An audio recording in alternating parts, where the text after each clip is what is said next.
Friends, మీకు ఈ video నచ్చితే లైక్ చేయండి, సబ్స్క్రైబ్ చేయండి. ఇంటికి వచ్చిన చెర్రీ కథ అన్నయ్య రేపు నక్షత్రం కోసం వస్తున్నాడు అని చెప్పడంతో బిందు ఒక్కసారి షాక్ అయిపోతూ ఉంటుంది. ఏంటి బిందు అన్నాడు అని చెప్పడంతో బిందు ఒక్కసారిగా చాలా షాక్ అయిపోతూ ఉంటుంది. ఏంటి అలా షాక్ అయిపోయావు అని చెర్రీ చిటికెలు వేసి పిలుస్తూ ఉంటాడు. అసలు అన్నయ్య ఒక డీసెన్సీ మెయింటైన్ చేస్తాడు. అలాంటి అన్నయ్య నక్షత్రాన్ని ప్రేమించడం అంటే నేను అస్సలు నమ్మకలేకపోతున్నాను అని బిందు అంటే, నక్షత్ర ఒకరినొకరు ప్రేమించుకుంటున్నారు అంటే రేపు అన్నయ్య ఇక్కడికి రావడం, తీసుకొని వెళ్ళిపోవడం, అంత ధైర్యంగా చెప్పడం, ఇక్కడ ఏం గొడవ జరుగుతుందో ఏమో అని నేను టెన్షన్ పడడం. అయినా కూడా నక్షత్రం మనకు అలాగే సహకరిస్తుంది కదా, అందుకేనేమో అలా ఆచారి కట్టుకొని పూజలు చేయడం మొదలుపెట్టింది అని చెర్రీ బిద్దు అనుకుంటూ ఉంటారు. అంతేకాదు, నక్షత్ర కోసం బర్త్డే పార్టీకి వచ్చాడు. అది కూడా మినిస్టర్ వాళ్ళ 50 లక్షలు ఫండ్ ఇచ్చి మరి అన్నయ్య వచ్చాడు అంటే అన్నయ్య నక్షత్ర ఇద్దరు ఏ రేంజ్లో ప్రేమించుకుంటున్నారో అర్థమవుతుందా. అంతేకాకుండా నక్షత్ర కూడా అన్నయ్యని ప్రేమిస్తుంది. మా అమ్మయ్యని అత్తయ్యని ఎదిరించైనా సరే అన్నయ్యతో వెళ్ళిపోవడానికి రెడీ అయిపోతుంది. ఫైనల్గా వాళ్ళిద్దరూ బయటికి వెళ్ళిపోయి అయినా పెళ్లి చేసుకుంటారు. అప్పుడు కూతురు మీద ప్రేమ చంపుకోలేక అత్తయ్య మెల్లమెల్లగా మా అమ్మయ్యను చంపేసి ఒప్పిస్తుంది. కూతురు మీద ఉన్న ప్రేమ చంపుకోలేక మా అమ్మయ్య కూడా అత్తయ్య మాట వింటాడు. ఫైనల్గా వాళ్ళ ప్రేమ సక్సెస్ అవుతుంది. మన రెండు కుటుంబాలు దగ్గర అవుతాయి అని చెర్రీ అనడంతో అవునరా అన్నయ్య అనే బిందు అంటుంది. బిగిన్లో చాలా భయపెట్టేసిన ఎండింగ్ మాత్రం చాలా హ్యాపీగా ఉంటుంది అని బిందు అంటుంది. థ్యాంక్స్ రా మేధావి, నాకు మంచి విషయం చెప్పావు, ఇప్పుడు హాయిగా నిద్రపోవచ్చు అని బిందు అంటే, అవునే నాలాగే మేధావులు ఇలాగే ఆలోచిస్తాను నేను అంటే ఏమనుకుంటున్నావు అని చెర్రీ అంటే, ఇదే రాణితో వచ్చిన గొడవ, నేను కాస్త పొగిడితే వల్ల కాదురా వినడం అని బిందు అంటే, నీతో వచ్చిన గొడవే ఇదే, నా తెలివితేట అంటే నీ కుళ్ళు మరి అని చెర్రీ అంటాడు. సరేరా, గుడ్ నైట్ రా అన్నయ్య అని బిందు వెళ్తూ మళ్ళీ ఒక్క క్షణం ఆగి వెనక్కి వచ్చి, అవునరా నక్షత్రకి రేపు గగన్ అన్నయ్య వస్తున్నాడన్న విషయం తెలుసా అని అంటే, మనకి తెలిసినప్పుడు నక్షత్రకి తెలియకుండా ఎలా ఉంటుంది అని చెర్రీ అంటాడు. సరే మనకు కూడా తెలుసు అని అడ్వాన్స్ కంగ్రాచులేషన్ చెబుదామా, బాగుంటుంది అని బిందు అంటే, మంచి పని చేసావే, మంచి ఐడియా ఇచ్చి పద వెళ్దామని అంటాడు.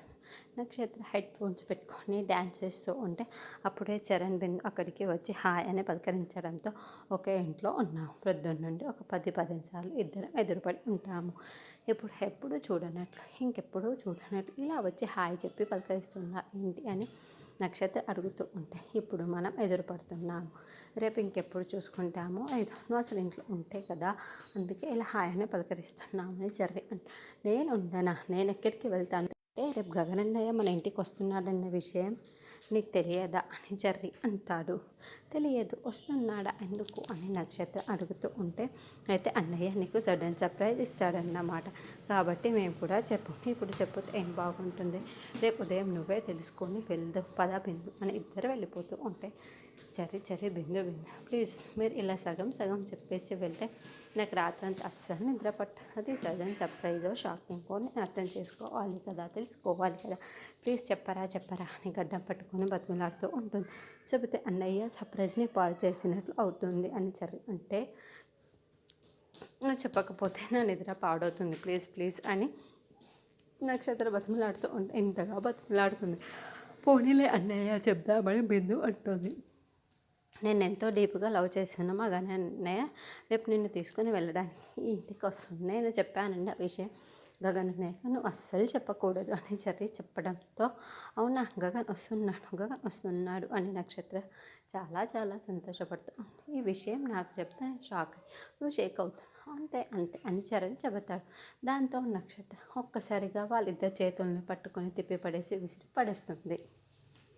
మేము చచ్చాము అని బెడ్ పైన సోఫా పైన పడిపోయిన బిందు కాస్త నిల్చొని మొక్కుతూ ఉంటారు. మీ అన్నయ్య చాలా డిఫికల్ట్ చదివి నన్ను ప్రేమిస్తాను అంటాడు, కానీ లేదంటాడు, నేను ప్రేమిస్తున్నాడని అత్తయ్యకు చెప్పాడు, అదే వాళ్ళ అమ్మకి చెప్పాడు, మళ్ళీ నేను అడిగితే కాదన్నాడు, ఇలా లేదు అంటూనే నన్ను ప్రేమిస్తున్నాడో చెబుతాడు అని నేను ఎప్పుడు ఊహించాను, కానీ ఏకంగా తీసుకువెళ్ళటానికి వస్తాడు అని అస్సలు ఊహించలేదు చెర్రీ అని నక్షత్ర అంటూ ఉంటే, ఈ విషయం వెంటనే మళ్ళీ నేను గగన్తో మాట్లాడాలి, ఇప్పుడే మాట్లాడతాను అని ఫోన్ తీసుకొని, అయ్యో ఇప్పుడు నువ్వు కనుక ఫోన్ మాట్లాడాలి, నేను చెప్పానన్న విషయం తెలిసిపోతుంది, అప్పుడు నాకు లెఫ్ట్ అండ్ రైట్ ఇచ్చేస్తాడు, నాకు పీక కోసేస్తాడు, ప్లీజ్ చెప్పకు అని చరణ్ అడ్డుపడతాడు.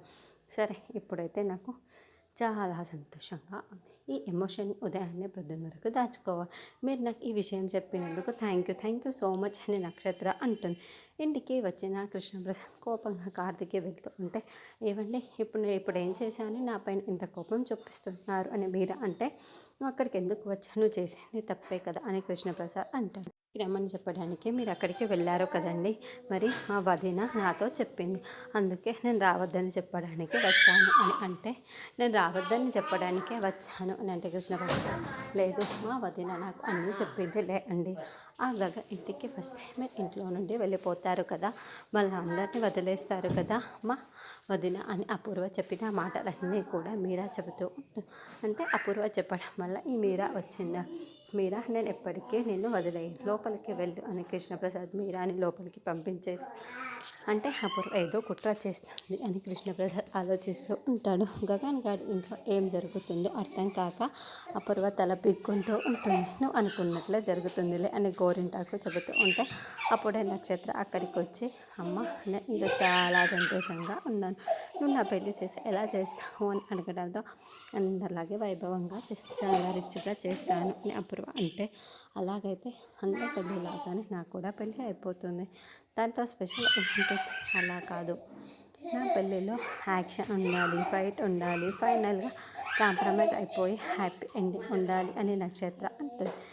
నీకేమైనా పిచ్చి పట్టిందా, ఏం మాట్లాడుతున్నావో అర్థమవుతుందా అని అపూర్వ అంటే, ఫైనల్గా రేపు గగన్ బావ మా ఇంటికి వచ్చేసి నేను మీ కూతుర్ని ప్రేమిస్తున్నాను, తీసుకెళ్ళి వెళ్ళిపోతాను అంటే జరిగేది ఇదే కదా మమ్మీ అని అంటే, అనుకున్నా అటు తిరిగి ఇటు తిరిగి నువ్వు ఇక్కడికి వచ్చి మాట్లాడతావని నేను అనుకున్నా అని గోరింటాకు అనడంతో, పిన్ని నువ్వు కాస్త నోరు మూస్తావా, ఆయన ఆ గగన్ ఎందుకు వచ్చి నన్ను ప్రేమిస్తున్నా చెబుతాడు అని అంటే, లేదు గగన్ బావ నన్నే కదా ప్రేమిస్తుంది, ఇంటికి వచ్చి తీసుకుని వెళ్తాడు అని నక్షత్రం అంటే, ఆ గగన్ ప్రేమిస్తుంది నిన్ను కాదు ఆ భూమిని, ఆ గగన్ గాడు ఇంటికి వచ్చి తీసుకొని వెళ్ళిపోయేది భూమిని, వింటున్నావా, నిన్ను తీసుకుని వెళ్ళిపోతాడు. మీ నాన్న దగ్గర ఛాలెంజ్ చేసి ఉంటే ఆ గగన్ గాని అక్కడనే షూట్ చేసి పాడేసేదాన్ని, అర్థమయ్యిందా అని అపూర్వ షాక్ ఇచ్చి వెళ్తుంది. అయినా కూడా నక్షత్ర అప్పుడు యాక్షన్ ఎపిసోడ్ స్టార్ట్ అయిపోయిందా, గగన్ బావ దగ్గర ఛాలెంజ్ చేశాడు కనుకే నన్ను తీసుకొని వెళ్ళడానికి వస్తున్నాడు అని నక్షత్ర అనుకుంటూ, ఏంటి గోరింటాకు బావ వస్తుంది నా కోసం, అయితే మమ్మీ భూమి కోసం చెబుతుంది అని నక్షత్ర అంటే, నువ్వే కన్ఫ్యూజ్ అవుతున్నావు, ఆ గగన్ గడు వచ్చేది భూమి కోసమే అని గోరింటాకు అనడం, మమ్మీలాగే నువ్వు కూడా కన్ఫ్యూజ్ అవుతున్నావా, రేపు బాబా వచ్చిన తర్వాత నీకే తెలుస్తుంది అని నక్షత్ర వెళ్తుంది.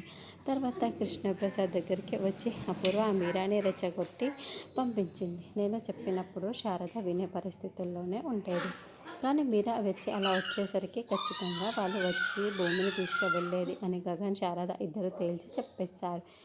ఇదంతా అపూర్వ కుట్ర కాబట్టి మనం ఏం చేసేది లేదంటూ మీరా చెప్తూ పోతూ పోవమ్మా అని కృష్ణప్రసాద్ చెబుతారు.